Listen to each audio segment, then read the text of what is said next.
En France, la notion de besoin éducatif particulier, même si on a changé le terme, puisque en Europe c'est besoins éducatifs spéciaux, c'est pas franchement.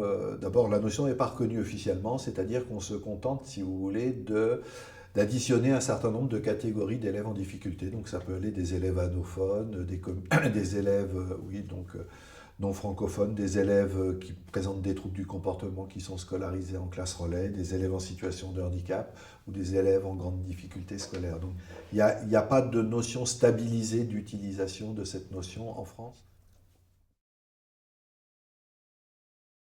Ce qui pourrait être intéressant si elle était pratiquée de façon universelle, c'est que ça permet de penser des adaptations pédagogiques, non pas en direction d'une catégorie d'élèves désignés, mais en direction de l'ensemble des élèves.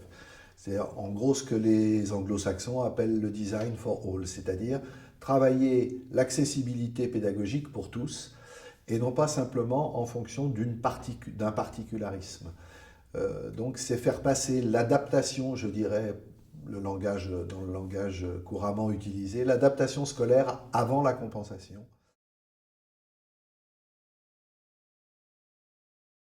La formation des enseignants spécialisés, elle a besoin d'être plus généraliste, au sens non pas subdivisée trop tôt en fonction des différentes catégories, puisqu'on a beaucoup à apprendre euh, de gestes pédagogiques, d'adaptation, qui sont faits pour des élèves handicapés visuels, qui pour des élèves déficients auditifs, qui pour des élèves en situation de déficience intellectuelle.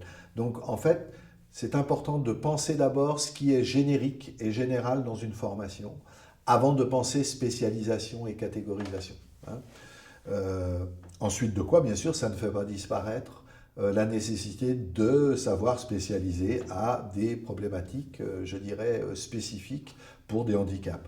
Mais c'est une fois qu'on a aménagé l'environnement général, une fois qu'on a travaillé un certain nombre d'adaptations, on peut se poser la question de qu'est-ce qui fait la spécificité.